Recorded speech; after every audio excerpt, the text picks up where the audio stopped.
Welcome back to the Sounds Like Freedom podcast. I'm your host, Deborah Henne, and I'm here back today with author and YouTuber Jane Abbate, who has written the book Learn to Forgive, or Where Do Broken Hearts Go? Healing and Hope After Abortion.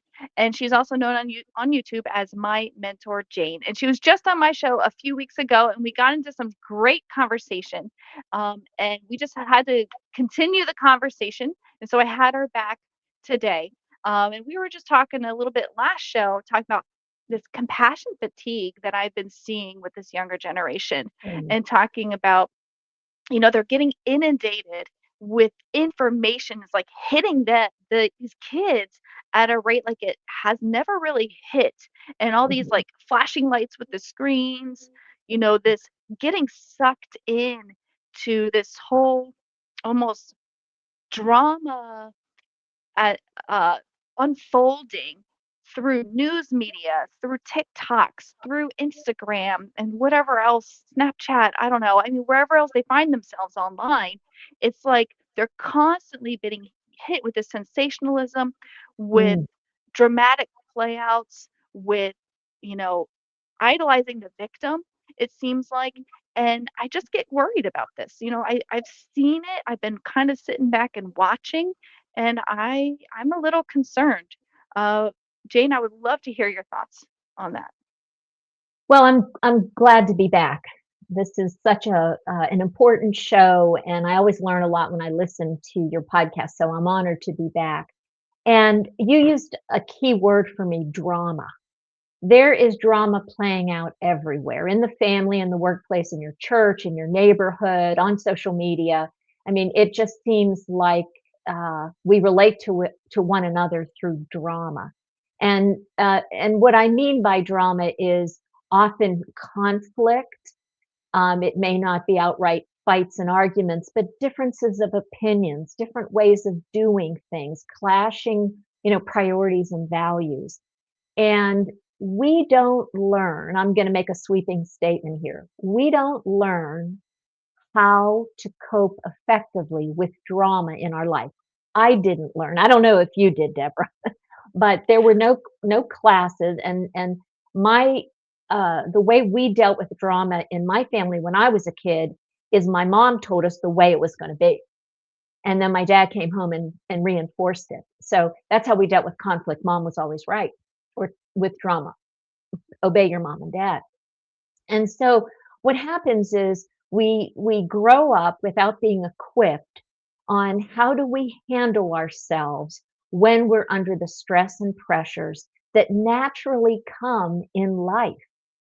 And so I thought I could talk about a way that when you find yourself overwhelmed, anxious in the midst of a conflict or about ready to go into one, what do I do? And I like to have like guardrails or something that I can like, okay, pause, wait, if I keep at this, if I keep going this direction, it's not going to be pretty. And so I thought I would explain it, and then this would be something that your viewers could use to have a conversation with their sons and daughters, their teenagers or their young adult family. So what do you think? Should we go into that? Absolutely. Let's go for it. Okay, super. So some of you may be familiar with this. This is called the drama triangle. And it was coined and named by Steve, I think it's Stephen Karpman, and you can, Google that. And so in summary, let me explain it this way. So when there is disturbance, drama, we orient ourselves in one of three roles. And I'd like you and your audience to think about it with this visual picture. And if you're watching and you can do it right now, just draw a triangle on, in your notes, or and you draw the triangle with the point going down, right? So this is like the picture. And at the point, the low point, is the role called victim. And usually when I talk about that, I can immediately think of other people that are victims. And I was on the phone this morning with a friend of mine, and she was going on and on about something that's happening at church and how this always happens. And she and her husband, and it was all about how these things are happening to her, and she tries, and they're doing this to her, and that's happening. And basically, what she's describing is this state of helplessness. Things are happening to me. And if it wasn't for all this out there, I'd be fine. And I want to just quickly say this is different than a true, like I would say, a true victim of a trauma. Okay. Clearly, people can be victimized. And I'm not talking about that. I'm talking about a way that you tend to see yourself when the pressure's on, helpless, things are happening to you and out of your control. And when we're in that state, and we tend to gravitate to one of these three roles based on how conflict was resolved in our family when we grew up. So there's this role at the point of the triangle that we call victim. And then looking at that triangle, if you look at the upper left corner, what is a victim looking for? Someone who feels that everything is happening against them, they're helpless. What are they looking for? They're looking for a rescuer. And so that's a second role that plays out in this drama.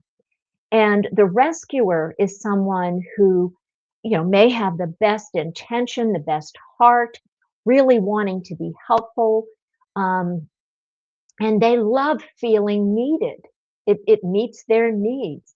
But what happens over time when this person, whether it's somebody that works for you, or maybe it's a coworker who's having a problem with the boss, and they come into your office and they're like talking about their boss, and they did this and she did that, and everybody. And so then the rescuer tries in their best way to offer advice and support.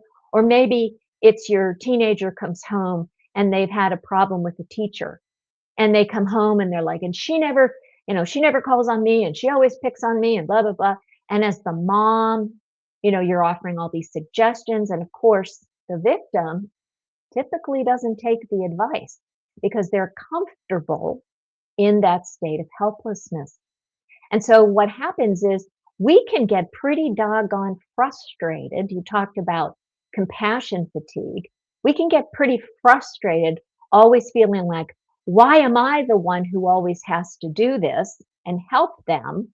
And then there's a shift in our mind where we move over to the third role in the drama triangle. In your picture, it would be the right hand point, and that's the role of the persecutor. And all of a sudden, that person who we initially saw as helpless and needing me, all of a sudden, instead of being the rescuer, we start criticizing, judging, um, demanding, and getting frustrated. And so we swirl around these roles. And when the victim isn't getting what he or she wants from the rescuer, they can turn around. Mom doesn't understand. And so then they might go to the other parent and they start talking down, mom. And so is this making sense to you? Is it Yeah. getting pretty quick? So we're swirling in this drama, and it's because we don't know how to get out of it. We don't know what to do. We're getting our needs met. The persecutor, the worst thing that can happen to them is to be a victim. They don't want to feel powerless. They don't want to lose control. And so they will do whatever they can to make sure that that things are going their way. So in families, uh, like I said, a daughter can come home complaining about a teacher or her boyfriend, or a friend goes to mom looking for help. Mom tries, she loves her daughter, she's got experience, she offers advice. Of course, the daughter rejects it. You don't understand, you don't know. The mom gets upset. She starts shifting into, well, you never listen to me, and now the daughter is looking for another rescuer. We just swirl. And that is how most drama plays out in the home, in the workplace. Does it sound familiar to you, Deborah? Oh, I've seen it a lot of times, many times, and heard it a lot of times. It's just an exhausting way to live. And when you think of the rescuer, one thing that kind of popped in my head is I think somebody who has a high gifting in mercy would need Yes. to be very careful that they're Yes. not falling into that rescuer category over and over and over and over again because they're Mhm. naturally going to be drawn to want to heal, help, and restore a hurting soul. Yes. I think I wanna kinda get to that maybe later when we're done with this, Yep. about a healthy way that a person with mercy can engage somebody Yeah. who's hurting and actually see that healing and restoring come. But let's get back to the family. Get Yeah, back to the well, family, because this is very common. It happens all the time in houses. It happens all the time in homes, and it's not a healthy way to engage with one another, but sometimes you just feel helpless, and you're like, mhm, "Well, how do we stop it? How do yeah. we get out of this? Is there a Well, better way?" there is a better way, and one thing I wanna point out before I talk about that is, if you think about and look at the picture that I drew, where the victim is at the bottom, right? Notice where they are. They're below the rescuer and the Mhm, persecutor. And so when we are um, overdoing it with mercy and compassion, when parents are helicopter parents to the extreme, when they are unable to help their child figure something out, but is more of the telling, this is what you've got to do, more on the persecutor side, the person who's in that victim helpless role doesn't grow, doesn't right, learn how to handle things on their own. And so the persecutor and the rescuer, when we're in those roles, we feel pretty good, but we're not really equipping our children and others on how to cope with that. So what do you do? And I think a couple things. When I'm in that, in those in a moment of conflict, and something happened, it was interesting last night. I'm doing some live streams for my YouTube channel, and I've asked my husband for help with the lighting, and he's really very generous and really good at that. But I was getting ready to go live, and I am like really getting frustrated and angry and short with him, and so I just started barking orders at him, like, no, don't do that, blah, blah, blah. And I wasn't being, I wasn't being a rescuer in any way. We were both feeling the drama and the pressure because he knew I was going to go live too. But we kept shifting, the two of us, between victim and rescuer. I'm sorry, victim and persecutor. And as the voices got louder, and I just wanted him to do it my way, and then he would get upset, right? So in the heat of the moment, our emotions are on overwhelm. What what's helpful is to have some kind of, like, model in mind or some mental picture about what's really happening here, and that's why talking about this drama triangle is so helpful. And so I afterward, in the moment, I was just nasty, I just wasn't, I just didn't have it together. I'll be honest with you, I know this stuff, but I don't practice it, right? But afterward, when I calmed down, the show was over, I stepped back and I thought, what was going on there? And what role was I playing? And I was able to step back and say, I was feeling very helpless because I'm going live and this is new for me. And so when something's new for us and we're feeling insecure or not confident, that can lead to a feeling of helplessness. And I was looking to my husband to be my rescuer, to fix it, but fix it my way. And nobody fixes anything anybody's way, I don't think. God does, thankfully. Oh, no, mhm. actually, God does it his way, which is so He much does it better. his way. He does it his way, which is It's better. just always perfect. Yeah, it's always perfect. So my husband isn't perfect, and so when it wasn't perfect, then I got angry and I ended up being the persecutor. So I so I what I'm saying is after the emotion settles, it's helpful to step back and ask yourself, what was going on there and what role was I playing? Now, I can spend my time thinking about what role he was playing, but what's really helpful is to say, okay, what role was I playing? Why was that? I was feeling afraid. I was feeling insecure. I was feeling pressured, right? And so it helps me to understand that in those situations, I am going to move quickly to persecutor. That's my default. I go from victim right to persecutor. Better do it my way. I'm shooting orders, so on and so forth. When I so the first thing that's helpful about this is after the fact. If you can do it in the moment, like what's happening here and what role am I in, that's great. Like that's like almost perfection.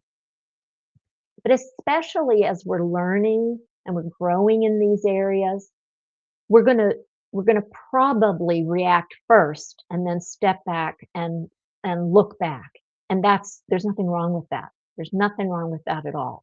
Getting curious, not about them, but about me. So, okay, so I stepped back. I could see myself in action. Very familiar for me, by the way. I've had a lot of years on this planet, and I know this is my MO. This is the way that I handle conflict and drama. So when I step back, the critical question, and this is so powerful, it's going to sound simple, but it's so powerful, is to ask the question, what do I want? If you're in the situation with someone else and you see them coming to you for help over and over, your daughter comes in and is, like I said, upset about something that happened at school. Asking your daughter, because she's going to be telling you all the things that she doesn't want, that she didn't want to happen, right? So after listening for a certain amount of time, asking that question, so wow, that was a mess situation that you were in and a lot of, difficult things happened. What do you want instead of that? What what do you want to happen next time? For me, when I was thinking about this last night, and I asked myself the question, so what did I want in that moment?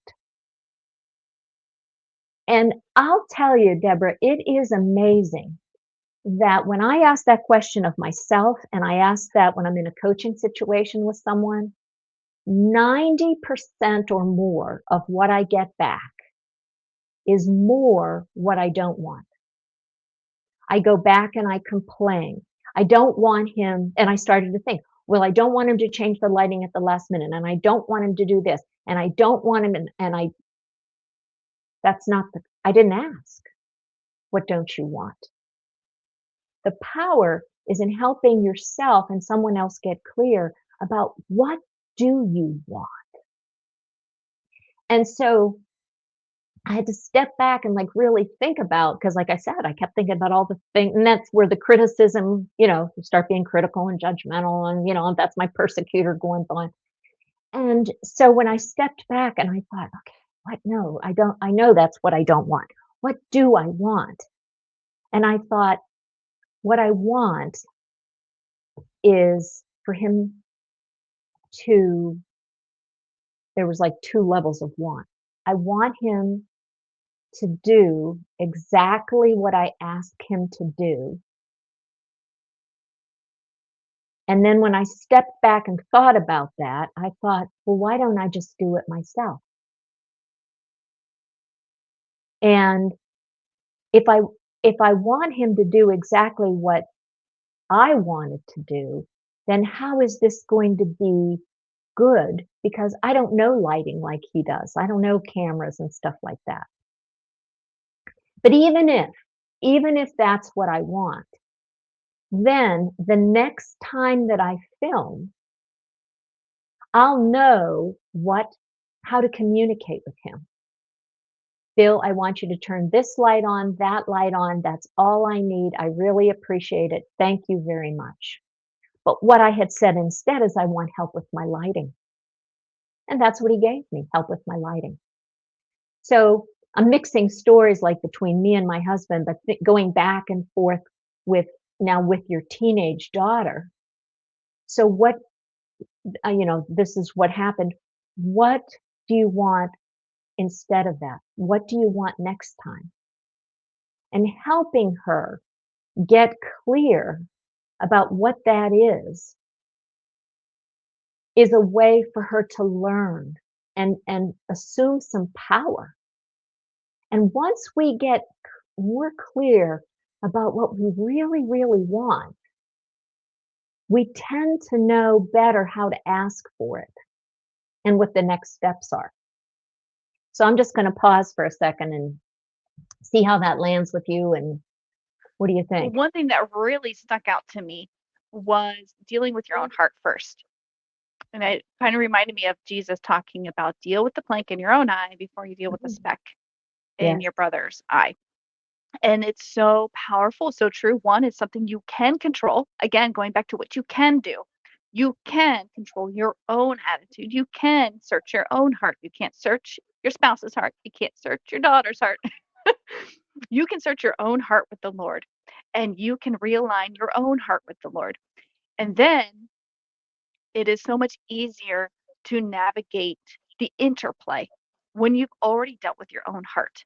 And Mhm. when I've done that, it is so much better than when I just go in shooting from, the hip and just saying, "Hey, I don't like this," and I'm going to let you know. And anger That's dump, right. essentially anger dump, because I have Yeah. all this emotion and I didn't take it to God first. And when we Mhm. don't take it to God first, that emotion, that energy, it's got to go somewhere. And if you Yeah. don't take it to God, it's probably either going to implode in yourself or you're going to explode on somebody else. And that's not healthy. It's Mhm. not okay. No. But one thing I did want to ask is, so when you're dealing with like a teenager, say, there's still some, I mean, and we all have character stuff, right? Right, right. Okay, okay. Us grown-ups, we're not perfect. Yeah. We still have things that we're growing in. True. We are. We are. But Quite a bit. I think Yep. that when you're parenting and you're trying to coach like a mid to upper teen through some of those character refining things and say, okay, so what do you want? You want to get into the bathroom to that you share with your siblings to, do your bedtime routine. So, but that person will slam the doors, bang on the doors, scream, right? So, how would you tell a parent to deal with, in a positive, constructive way, that type of scenario? Because if you ask the child, what do you want? They'll tell you exactly what they want. I want to get in the bathroom and I want to get in right now. Mm. Mhm. Yeah. So, Yeah. Well, it's easy for me to say this outside of the heat of, as a, commentator here. I think a couple things. First of all, is having that conversation in the heat of the moment not productive. that never good, right? Yeah, Never never works. good. Shelve No. it. Yeah.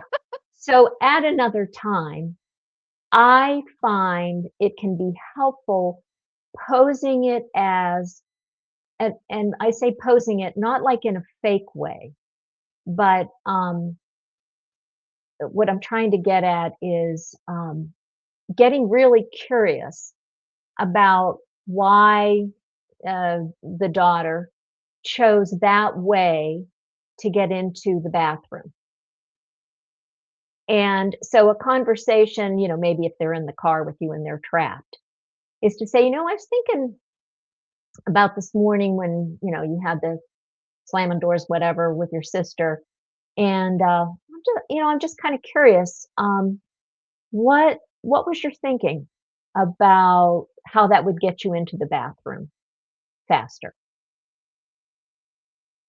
What was your thought process about that? Now, they may shut down, they may not respond, but I think as a parent, what you're doing is you're saying, there's a process that you're following in your mind. You're making a choice. You could add to that, I wonder if you had done something different, maybe throwing out an option. I wonder why you didn't choose that. If you had choice A and choice B, you chose this. You had a good reason. What was your thinking about that? So at that stage of life, I think really with a sincerity, not a manipulation, but with a sincerity of what the heck, right? How did you think that was going to help this Like situation? what? I mean, that's what your heart wants to say, right? Mhm. But as a way to help them understand that they're making a choice and they're thinking things through, and in this case, they're reacting. Um, Another, sort of wondering thing could be, um, I wonder what you might try next time, or I wonder what could work better. Because I know you really want to get in the bathroom. And I understand that. You wouldn't want to be late for school. And, this ended up a big mess and nobody wanted that. And I know you don't want to create stress in the morning. You don't really want that. So I wonder what could work better for you next time. And I think that's so good Helping because them you're to kind of, problem solve that. yeah, helping highlight the process, even though they Mhm. may not quite get there and you may not get the response you want. I know Mhm. my mom always told me parenting is about the long haul. You're planting lots of seed and you look for the real fruit of it in their adulthood. Mhm. Like you plant, you plant, you plant and you're not going to see it right away. You may not see it for years, but Yeah. eventually you'll start to see glimmers of it and Mhm. eventually you'll really see the fruit of it when they're an adult. Yeah. So just encourage a parent if you're dealing with a tough situation, you know, hang in there. Keep the character of Christ coming and keep like you said, highlight the process. And even if they don't receive it, don't get so discouraged that you just kind of Mhm. want to throw in the Mhm. towel and give up. I'm Yep. done. Yep. You can't be Yep. done. It can't be done. There's no return policy on parenting. So No. No. so Well, just stay the yeah. course. I know my mom always said, just stay the course, and you will see the fruit sometime. May not be on your time, but sometime you'll see the fruit. And stay in prayer, right? Stay in Interceding, prayer. constantly in prayer before, during, and after these conversations is so important. Like we had said before, taking your own heart before God. Don't Mhm. anger dump on Mhm. yourself, within yourself, and bottle it up, and don't anger dump on somebody else. It's just not productive. Not that we don't all do it sometimes, right? Mhm. We all have our moments, but just really take that time to shelf a conversation until it's a more constructive, productive time. Sift your heart with the Lord. Say, God, Mhm. what do I actually really want here? What is it that I really want? And why? And I know I've often gone to, God, how, especially if it's like my husband, because Mhm. men and women, we speak different languages. One thing I Oh, yeah. tell my teen girls, I said, these boys that are calling and you're kind of interested in, they look like you a little bit, but they're a different species. Amen. You need to approach them like like they are a different species. Um, so, especially when it comes to communicating with my husband, like, God, how do I talk to him about this? Yeah. What are the words? And what's amazing is he does walk you through it. He gives you those Yeah. words. And it sounds so unnatural coming out of my mouth. I'm like, "Ooh, I don't like it. I don't like it." But it is exactly what he needs. So the times that I've done that, it is so good, Mhm. so effective, so unifying. Because when you Mhm. can come together and have understanding of each of your hearts and bring that understanding and understanding one another's hearts, that's where the growth is. That's where the healing is. That's where I think we get out of that drama triangle. Yes. We can step out of that because it's not productive. It is not healthy. It's exhausting. It Yeah. is draining. And we're not called to live in these swirls that cause exhaustion and drain us. We are called to live as overcomers. We are called to live resilience and in the victory of Christ and in the freedom of Christ. And there's no freedom. in a drama triangle. Don't No. need to be a persecutor, a victim, or a rescuer. We can be a victor. And so, on Amen. that note, I will put your website up here. It Thank you. is www.mymentorjane.com. Go there to check out all that she has to offer. She has a Thank YouTube channel where she just shares so many great insights and thoughts. She has a book about her healing journey after abortion and, just approaching the whole topic with empathy, with you. understanding, forgiveness. Again, not the drama triangle, empathy, understanding, and forgiveness. And Mm, so go to her website, mymentorjane.com. Check it out. Don't forget to swipe, tap, or click over to deborahhenne.com. Follow me on social on the X, Instagram, or Facebook at Deborah Henne Author. And let's not forget to tune into our thoughts to make sure they sound like Jesus's, so they sound mm. like freedom.